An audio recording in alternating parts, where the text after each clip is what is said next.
We are creatures of desire. What we most desire is meaning. What makes us suffer most is a lack of meaning. The Meaningful Life with Andrew G. Marshall. Marital therapist, author, and communications trainer Andrew G. Marshall invites guests from all walks of life to discuss what makes life meaningful. Hello, I'm Andrew G. Marshall. Welcome to The Meaningful Life. We're available on Apple, Spotify, Podbean, Amazon Music, and wherever you find your podcasts. Be not afraid of life. Believe that life is worth living, and your belief will create the facts. That's a quote from the American philosopher and one of the founding fathers of American psychology, William James, who lived between 1842 and 1910. If he was alive today, I would be sending him emails and begging him to be a witness, because one of the central questions of James's philosophy is the question behind this podcast: what makes life worth living? My witness today is Dr. John Karg, who is Professor of American Philosophy at the University of Massachusetts and author of 2 books, Sick Souls, How William James Can Save Your Life, and Be Not Afraid of Life, in the words of William James. Now, you don't just claim that William James can save our lives, but he saved yours. Before we hear how, perhaps you can tell us more about James the man. Andrew, thank you for having me on. I'm happy to do that. So William James was born in very choice circumstances for a boy of his time in the 1840s.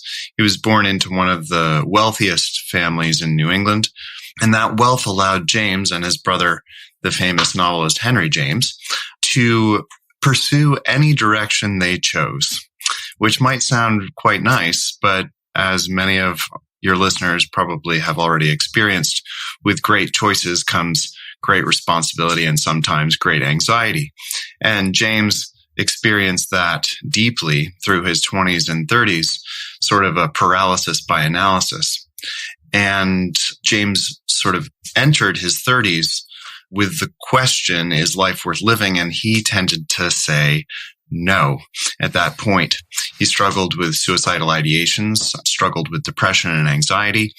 And in large part, his philosophy and psychology that he began in the 1880s and 1890s is really a response to that depression, the feeling of stuckness, the feeling of powerlessness that many of us experience today.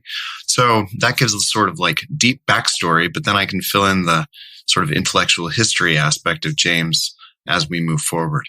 So how did he save your soul then? So James has done it on several different occasions. I grew up in a fairly conservative central Pennsylvania home in the United States, and I entered my teens and 20s with a feeling of being completely powerless and stuck. And James described this very aptly as the philosophical position of determinism. Determinism being the sense that we are completely determined by our biological, cultural, and historical factors, and we can't actually make any progress in terms of using our will. And James fought back against determinism with fury in his philosophy known as American pragmatism. And so I read James's essay, Is Life Worth Living?, when I was 21. I was going through a period of depression. I attempted suicide, did not succeed. And I read James's essay immediately following that attempt, and it really pushed me to think about what is the meaning of life. And James's answer, is life worth living, to the question, is life worth living, is not straightforward. He says, instead of a straight yes or a pessimistic no, James says, maybe. It depends on the liver. And when I first read James in my teens, I thought that this was a complete cop-out. But in my 20s and 30s, I think it's probably the best and most mature way of thinking about the question of life's efficacy. So that was how he saved your life when you were a teenager. He was also, I think, you had another moment of crisis when you were 30. You had twin setbacks. There was a divorce and your estranged father died as well. So did he help you at that particular crisis too? Absolutely. And James's philosophy as I read it in my 30s, after my first marriage disintegrated and my father died of esophageal cancer, which is a long way of saying he drank far too much. Oh dear. After those events, James's philosophy to me could be read as a game plan or a sort of blueprint for creating a life based on freedom and togetherness, which from my way of thinking is the way that marriages and relationships and life ought to be lived, with a very close tether on those two poles. So freedom and togetherness. And in future relationships and in my life, I've tried to sort of put those two in play in ways that James has advocated for. And that's actually quite difficult because, I'm a marital therapist, so I know all about this. And often you get one half of the relationship, normally the woman who's actually competing and saying we need to have more togetherness, and the man who's normally saying I need to have more freedom. So how do you balance those two poles, according to James? And what have you discovered about balancing those two poles? So James is known for his individualism. In other words, a sort of Promethean exercising of the will. His most famous essay is probably The Will to Believe, in which he argues that his first act of freedom is to will himself to be free, or to act as if he's free. And James is known in a sort of American setting as this great hero of American freedom and individuals' spiritedness. But I think, and this would maybe speak to what you said about stereotypical heteronormative masculine pushing forward, I need to be more free. The other side of James, I think, is this sense that we must be aware that we are already connected to a wider social, political, spiritual order, that we are in touch with our surroundings at all points and who we are as people. I would just like to give you a James quote that I pulled out of your book, which I think says this absolutely beautifully. We are like an island in the sea, separate on the surface, but connected in the deep. And that seems to speak to that very much, doesn't it? That's exactly it. And I think James wants to acknowledge both our desires for individuality, our desires for freedom and authenticity, uniqueness, our own personal genius. His intellectual grandfather, Ralph Waldo Emerson, would say, trust thyself, every heart vibrates to that iron string. But at the same time, to understand that we are connected and our growth and our individuality depends on our connections with others and our connections with community. So let's unpack the quote, be not afraid of life, belief that life is worth living and your belief will create the fact. So James's psychology is unique in the sense that it doesn't seem unique today, but in James' day it was, that the way that we act changes not only our emotional states, but the universe as we experience it. So if you think about, so at the end of that quote, he says, act as if life is worth living, and you will discover that this might actually be the case more often than not. It's very similar to the position that we laugh not but because we are happy, but rather we are happy because we laugh. Our actions dictate our emotional state, or at least guide our emotional states. And I think James is onto something there, both with love, the way that we come to love one another in relationships, but also the way that we think about our moral lives and our spiritual lives. So that if we act as if we believe, or we act as if we are committed, it actually makes us committed in a particular way. My mother, I stuttered a great deal when I was little. I was very shy. And my mom said, just fake it till you make it. In other words, act as if you have some confidence and it will instill the fact. So I think that that's one aspect of James's final comment in that essay lecture, Is Life Worth Living? What else is in that idea of be not afraid of life? I mean, we go through so much of our lives afraid or angry and basically afraid of not living up to ourselves or the expectations that others place on us, afraid of what the world is or the way that we construct it in our mind. And James says, be not afraid of life. He says, get real, okay? You can handle this. Every time you wake up or open your eyes, you have the chance to face life in a way that realizes opportunities and realizes the chances that life affords and the universe affords. Now, this might seem so esoteric that it doesn't make sense, but I think this is the key. When he says, is life worth living? Maybe. It depends on the liver. He's saying it's up to you to make life worth living. You always have that chance. Now, he's not saying that it's guaranteed to you, but rather the chances, right, are up to you. If you think about maybes, like as being simply the hypotheticals of life, this is where meaning is made. I ask my students, I say, hey, where do you have the most meaningful moments of life? And they say, playing music, falling in love, being in a relationship, playing soccer or football, as you would have it. And I say, why are those experiences meaningful to you? And almost invariably, they say, it's because we don't know how it's going to go from the outset. There's a sort of variability, a chance, my chance to exert myself or to find myself in a moment and to shape it. And I think that that's, for me, that's a very beautiful thought when it comes to James's maybe life is worth living, because we have to look out for the maybes and be careful when, situations seem determined beforehand, to seem lockstep, because that's where I think meaning runs aground for humans like us.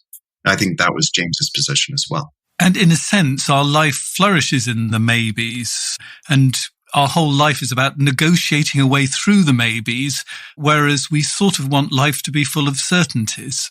Exactly. And what's odd about that is we want the certainty and stabilities of life because oftentimes we're scared and we think that the stability or security is going to quell our fears, right? And James says, be not afraid of life, which he's also saying, don't depend on the stability that you think that you have or you think that you need. You can negotiate the maybes and opportunities of life much more fluidly than we oftentimes do. Now, I think that in terms of relationships, that presents a very interesting question, which is how fluid and how variable are relationships to be for given people, and where do they find meaning? So security and trust, I think, are incredibly important in life and relationships, but so too is variability and novelty. So those are the tensions that I think James is interested in exploring, not only in terms of the relationships that we form in life, but in our relationship to the universe at large.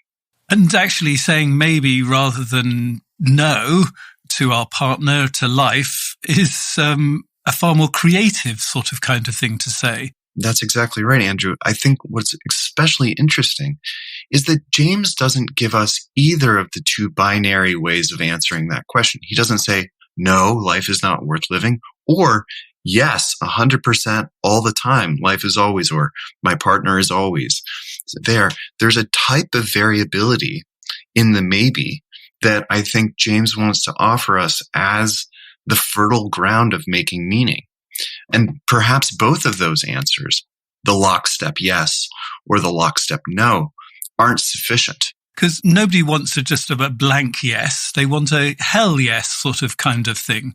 And they want you to be really there rather than sort of putting up with the fact that you want to see this movie.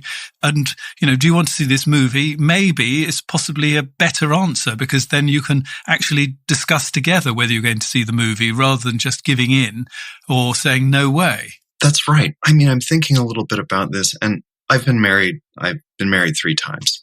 Or I'm currently married to my third and final wife. And my first marriage was sort of lockstep. Your lockstep or her lockstep? Both. I mean, we really just fell into a groove, and it became quite stultifying, and eventually it ended because of that, I think, in some part. And then my second marriage, I think, erred in the completely opposite direction, which was, it was just completely out of control. I mean, my second wife ended up having a long-standing affair with a transgendered man, and announced it to me one night and asked for polyamory suddenly. And which I didn't think that's what polyamory meant. And it just ended. It blew up on that basis. And my third and final wife and I have a sort of balance between these two extremes, which I think works very well for us. So there's deep trust and a deep commitment, but at the same time, a sort of flexibility that we have because of that trust. In other words, the ability to bend with a partner and the ability to bend with life also entails a certain trust or hope, I think. And the other thing I think is sort of really at the center of Be Not Afraid of Life is the idea that we should look more clearly and completely. Then you can see, and this is a James idea that you can perhaps unpack for us, that we need to know what to look over and where to pay absolute attention, which seems to me to be the most modern problem, but they were still having the same problem back in Henry James's day. Sorry, not Henry James's day, William James's day. Yeah, he says true wisdom comes in knowing what to overlook. That seems very right to me. I think James is suggesting that, this is a hard thought, but at least for me, maybe for some of our modern listeners as well, that what seems most immediate and most urgent is oftentimes not the most important things in life. And that the confusion about what is immediate and what is actually important causes us to stray in our actions and in our decisions many times. It's also the case that James believes that we allow the scripts and habits of life, which sometimes are important to create some sense of stability, but James thinks that we oftentimes allow the habits of life to dominate us, and that if we realize that those habits are only in place, or should only be in place, as helpful shortcuts or heuristics that allow our life to go more fluidly, but never something to commit ourselves to blindly. And James thinks that oftentimes in our modern day work life or in our modern day domestic life, we allow ourselves to be frittered away by those habits. And he says, overlook those things sometimes in order to see what actually matters to you, where you actually feel like you're exercising your will in efficacious ways, or, in ways that matter to you or your partner or your community. I'll say one last thing that James says in an essay called On a Certain Blindness in Human Beings.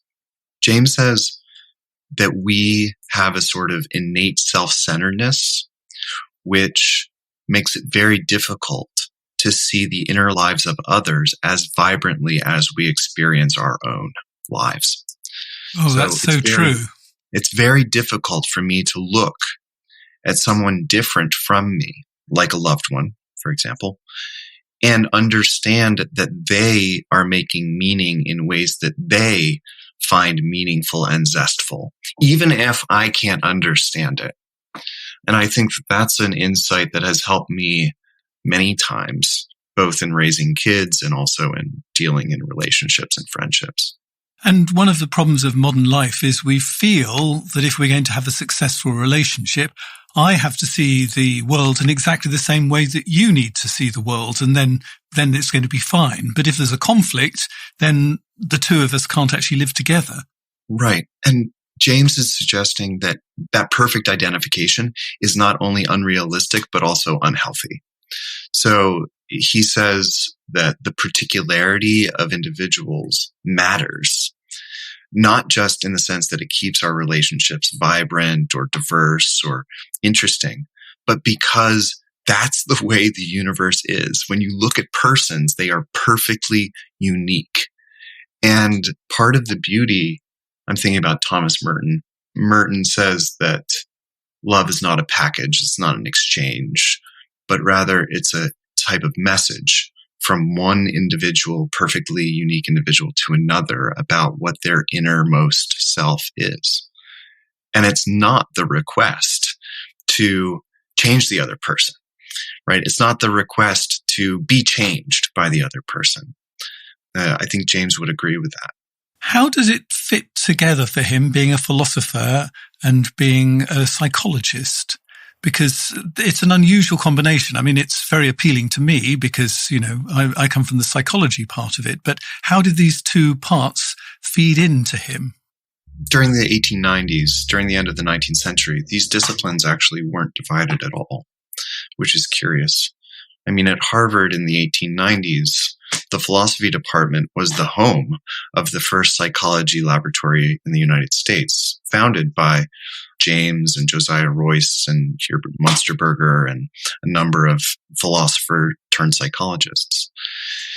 And James, I think, regarded psychology and philosophy as having very similar objectives, ultimate objectives, which is to understand ourselves. The sort of ancient Socratic maxim, know thyself, or Delphic maxim, know thyself. That's similar for James, both in psychology and philosophy. The sort of emphasis might be slightly different. Psychology taking a more objective view of human cognition and the human body and anatomy. When I say objective, what I mean is as an object, not objective like absolute.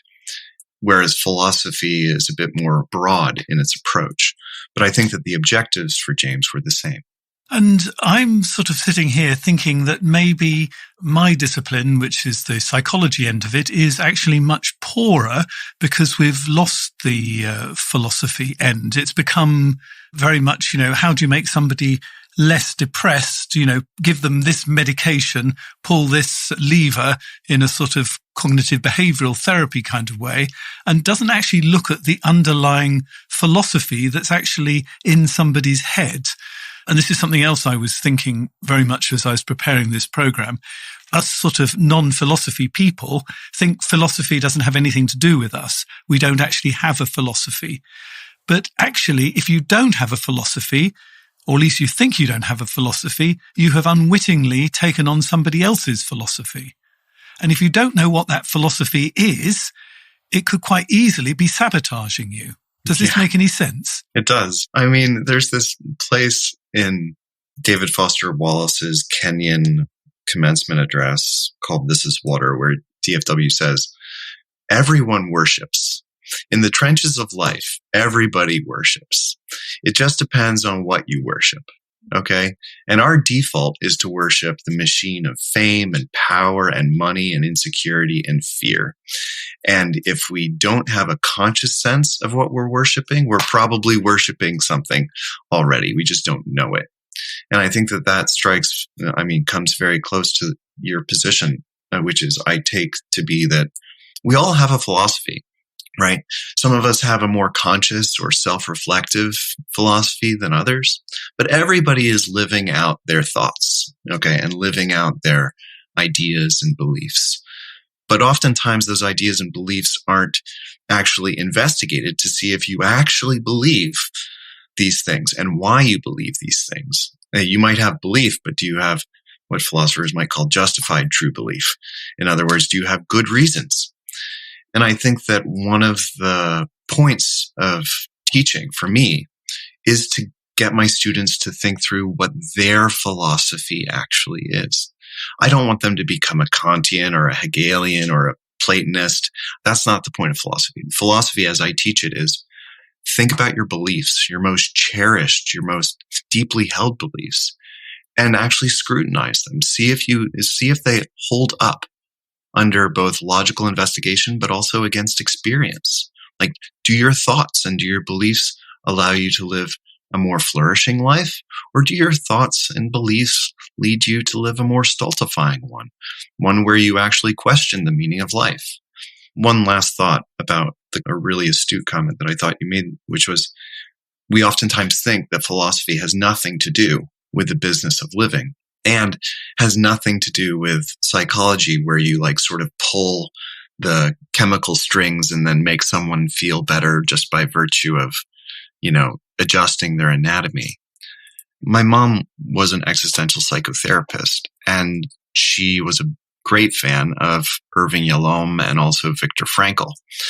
And when I was going through a hard time when I was 12, she gave me Man's Search for Meaning, which is Frankl's account of being in the concentration camp and trying to find meaning there and being able to, lo and behold. And that approach to psychotherapy and to a mixture of psychology and philosophy has stuck with me, and I think resonates deeply with what William James is up to today. And I would very much like to see that sort of, return to the discipline of psychology. I'm thinking about Bessel van der Kolk's The Body Keeps the Score. And I think Bessel, a fan of James and Paul Genet, does something like that. And that's something that I was really impressed by when I read that book.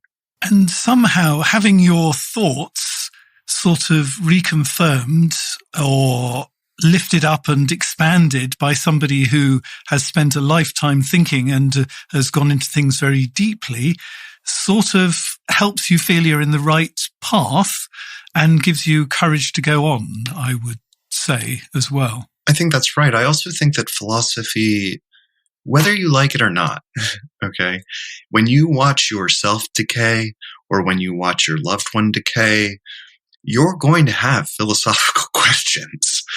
Has my life been good? What is the nature of God? What's the nature of the afterlife? What's the nature of this life? And what philosophy gives us, I think, is a sense that we're not alone in asking these questions. And I oftentimes think about who I've been drawn to in the canon of Western philosophy.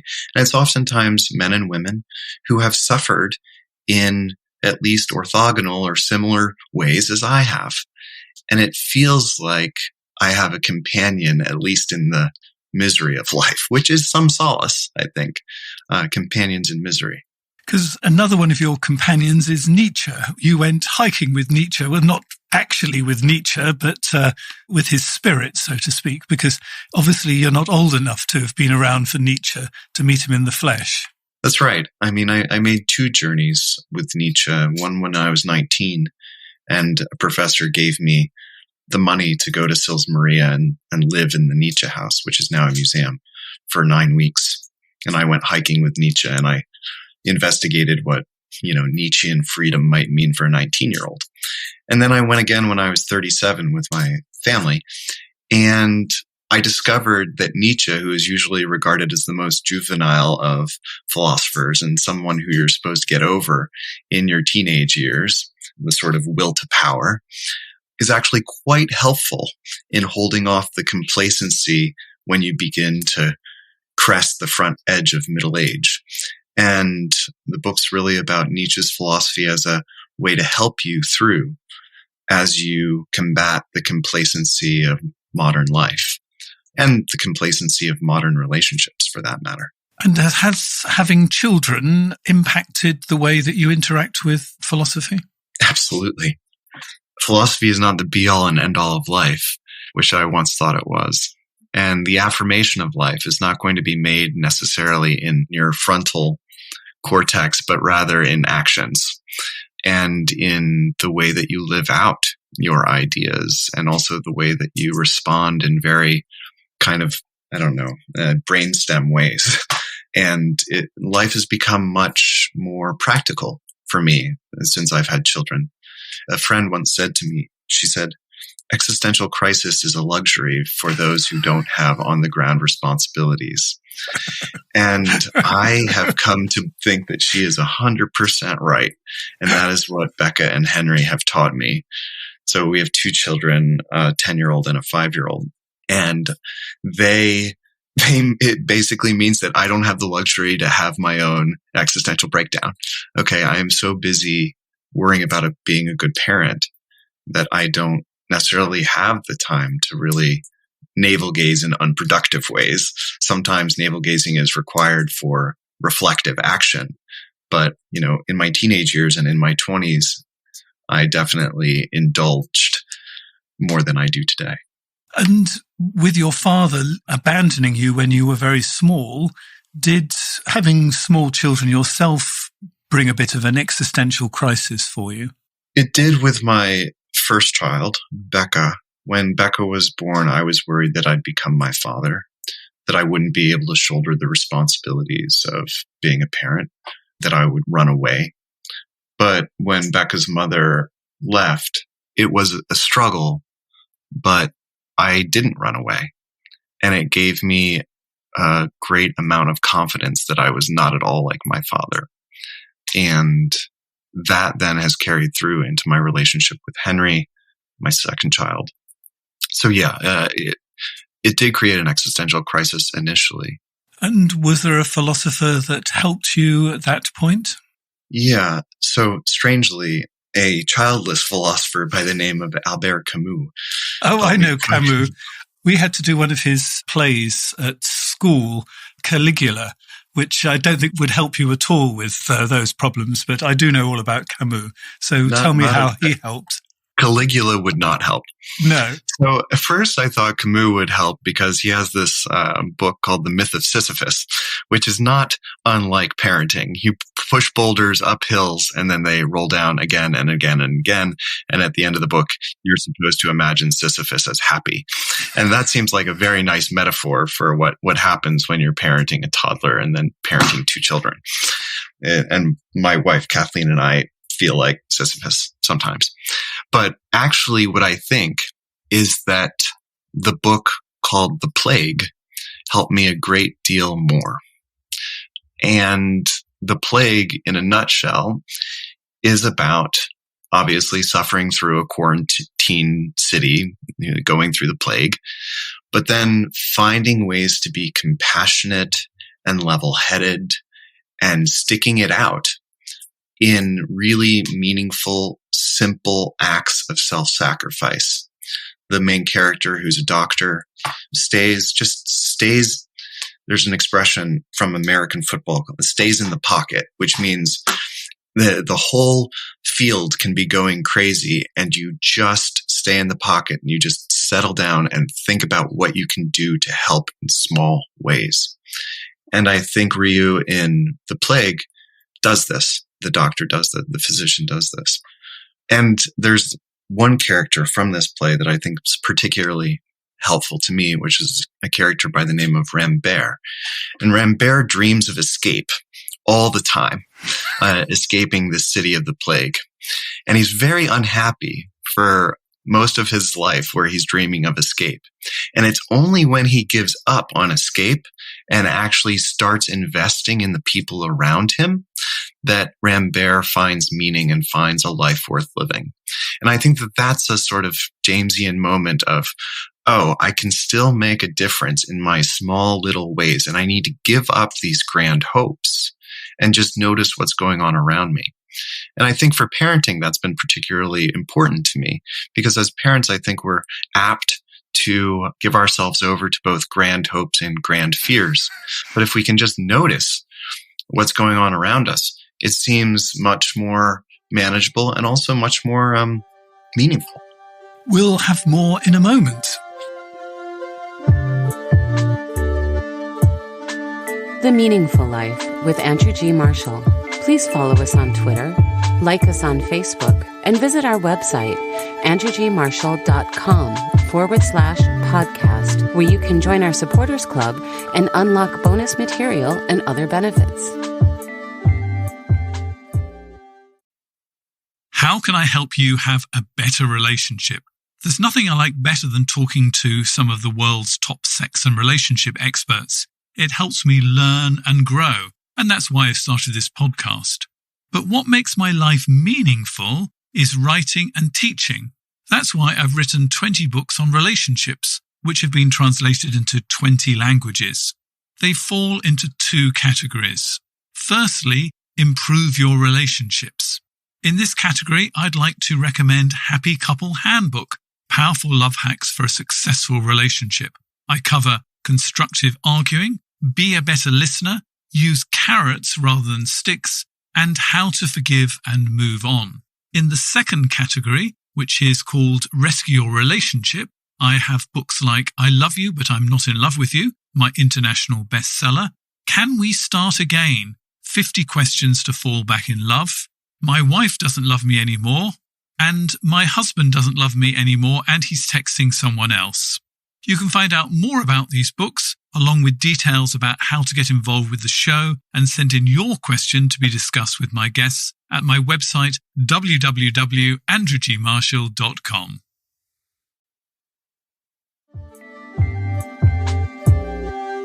So one of the ways that you can participate in the meaningful life is by writing in with a dilemma that I will put to one of my witnesses. If you'd like to do that, go to my website, www.andrewgmarshall.com/podcast, where you'll find out how you can sign up for my newsletter, which has got all sorts of interesting, useful articles in it. Comes every 2 weeks. And you'll also find there a form that says get involved with the podcast. And this is a letter that somebody has written to us. It's a woman. I think my husband has anger and inferiority problems, but he does not want to admit and get help. He gets angry about everything, no matter how small it is. He yells and doesn't talk respectfully. He doesn't approve of any idea or suggestion coming from me saying I'm controlling him and do not make him feel like a man. He will never apologize for his actions. He only becomes defensive and angry and never apologizes. He is always right. I always make him angry. He's not appreciative of anything I do or say. How can I change things between us, or do I have to accept that our marriage is dead? So I think we could say this is a philosophical conundrum, isn't it? Yes, I would say that. How much control do we have of other people? Well, when I listened to that letter, it's interesting.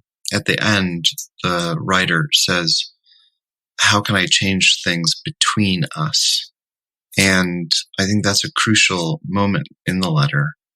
And it seems like whether a relationship lives or dies turns on the question of whether both parties are willing and able to change a dynamic that has been established between them.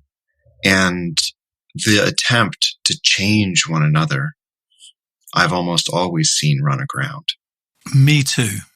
So that being said, another thing strikes me from the letter. It would be interesting to know what his letter would be, right? And we could put them next to each other and maybe get a fuller picture. Well, I've had many clients where we have this, and I know the answer will be, my wife is critical all the time. There's nothing I can do that will make her happy. I mean, they may not say this, but effectively they've given up trying to make them happy and they just go their own sweet way, which of course is what makes this so incredibly stuck. Right. I mean, the stuckness is also difficult. I think the stuckness is even harder to wrest the couple from because the issue is inferior. Like the feeling of being unloved and being inferior and being not able to succeed and not being able to succeed in the relationship. Anger comes out of those feelings. And I'm just speaking from my own experience, that it's very difficult if you have a partner who wants to change you for you not to feel inferior / to feel attacked. And that's the stickiness, I guess, of it. And how willing are you to change when somebody wants you to change and they've given you 5 points that you've got to change on? Yes. And I also think another thing that's at play for many heteronormative or heterosexual traditional relationships is that men do oftentimes feel entitled to particular feelings of power. And a strong woman or a strong partner can jeopardize that feeling. And it's difficult to get through that. I'm speaking only from my experience. It's difficult to get around that. And very well-meaning partners can feel hurt if their well-meaning efforts at change or contribution are overlooked or are degraded. So it's difficult, I think. You know this far better than I do. You see folks like this all the time. So what philosopher is coming to mind for you at this precise moment? I think that not one philosopher is going to do the job. And I don't think it's William James. No. What I do think is that what you have is something that Jean-Paul Sartre, the existentialist in the 1950s, describes as a sort of unhappy consciousness. And what Sartre means by this is that you have this, we'll do a little bit more philosophy.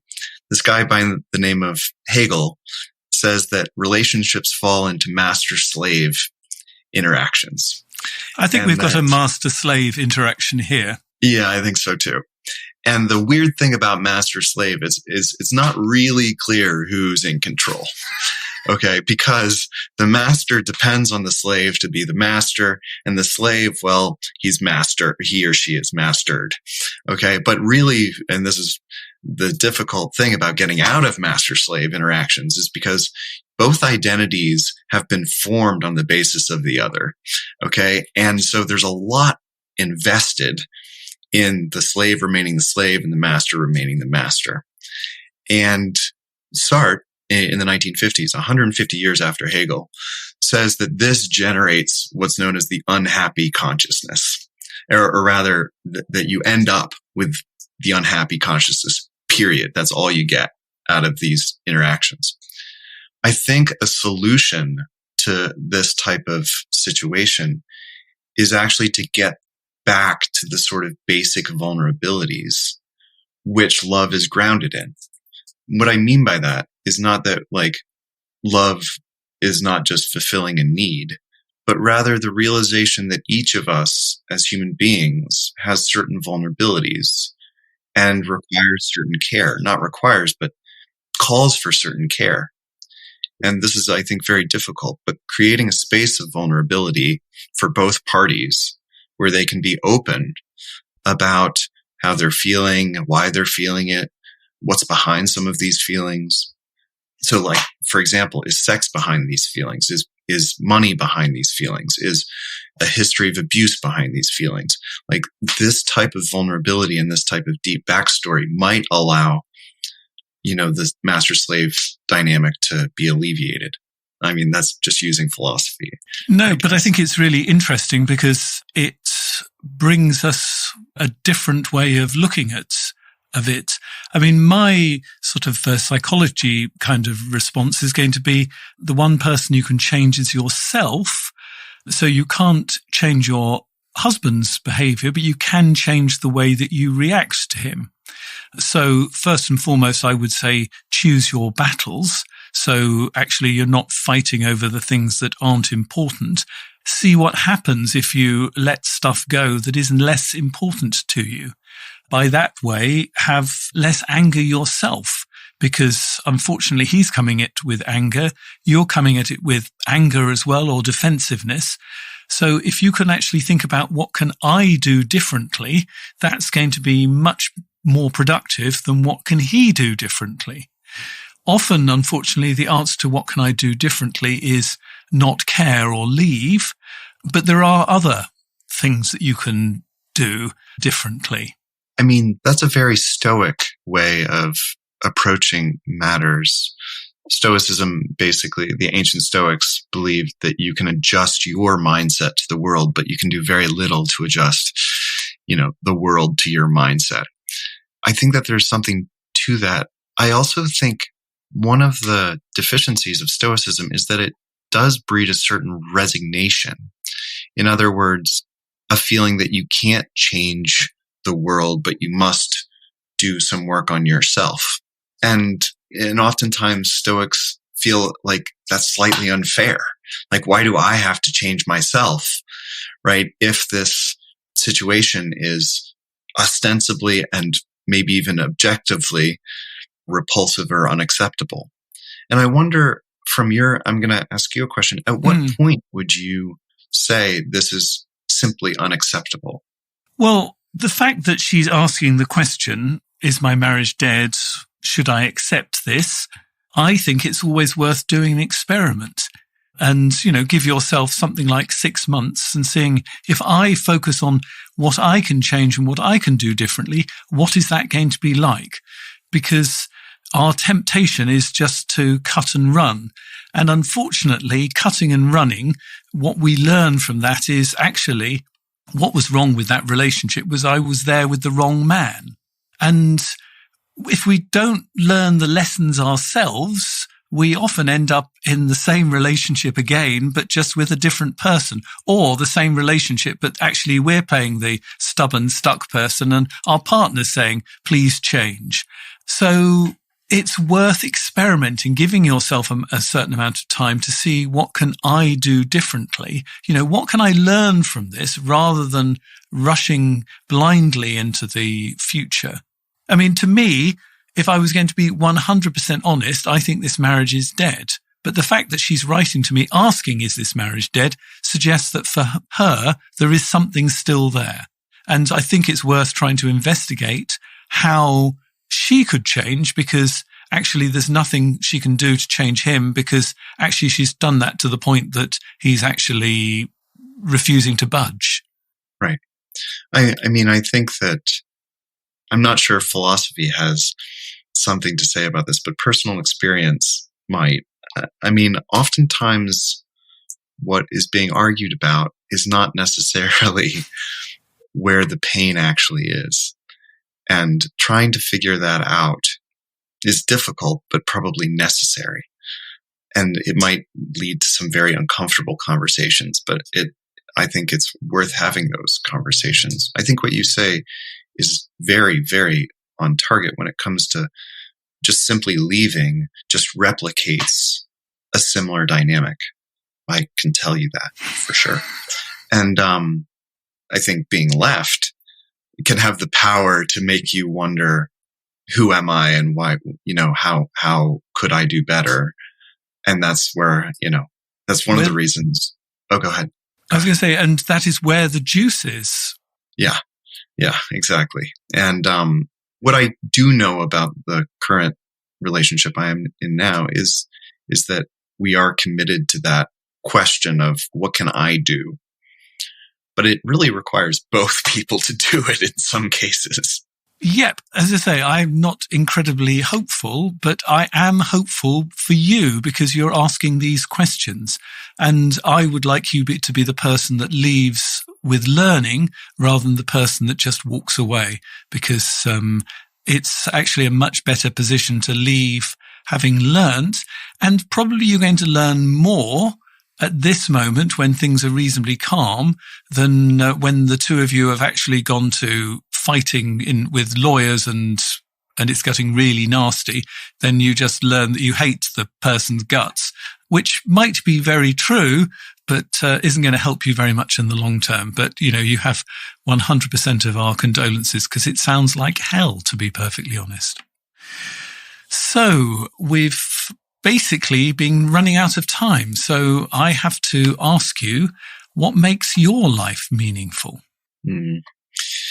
I'll fall back on James. It's the maybes of life. And those things don't have to be other people, but in my case, they are other people. So people it can be boundlessly interesting and full of maybes. And my wife, Kathleen, is definitely one of the primary reasons why life is worth living. My kids being the second and third, not in that order.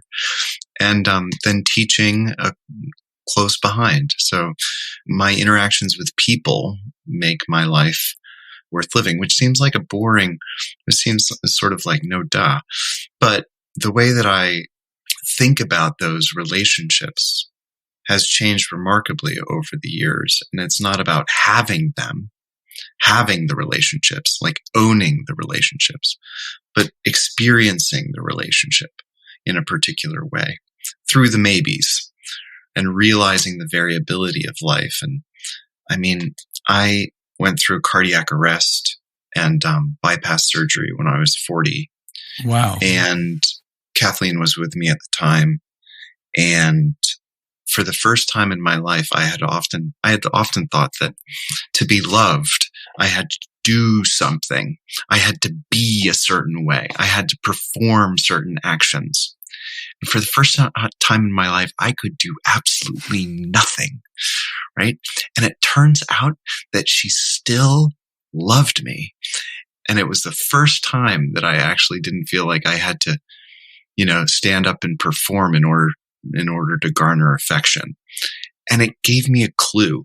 It was one of the most meaningful moments of my life, which was, I don't have to work so hard at this, right? I don't have to slave, because oftentimes the things that we think are required of us in order to be loved and in order to be a friend are those things that make it most unbearable to love us and to care for us, namely this sort of anxieties about ourselves and the neurotic practices that we have that we think are accomplishing something. So, what makes my life meaningful is to love and to be loved. But to figure out how to do that is always a trick and always involves being attuned to the maybes of life. So, yeah. What a beautiful answer. And unfortunately, that's where the conversation has to end, unless you're a supporter of the meaningful life, because we're going to be talking about belief. In fact, it was where I discovered William James, because he has this idea that you don't have to swallow all the beliefs that have been handed down to you from the different generations, but you can't just believe anything you want. So there's sort of kind of tension I found incredibly interesting. And we're going to be talking about when is it justified to believe in the bonus material today for this edition of The Meaningful Life. And if you want to hear the bonus material, you have to subscribe directly via Apple or Spotify. We're also available on Amazon Music. And if you want to become a supporter of The Meaningful Life and get access to the bonus material that way, here are the details. You've been listening to The Meaningful Life with Andrew G. Marshall. You can follow Andrew on Twitter, like him on Facebook, and please leave a review wherever you consume your podcasts. Making, editing, and distributing The Meaningful Life comes with substantial costs, and we'd like to ask for your help. Visit our website, andrewgmarshall.com/podcast, where you can join our supporters club and unlock bonus material for every program, send in a letter to be discussed by Andrew and his guests, and join a community of other people seeking to make their life meaningful. At the gold level, you get even more benefits. Production of The Meaningful Life with Andrew G. Marshall is by Michael Dooney. Social media by Madeleine Healy. Sound engineering and theme tune by Sebastian de la Luz Mendoza. And I'm Susie Colick. Please tell your friends and spread the word. Thank you.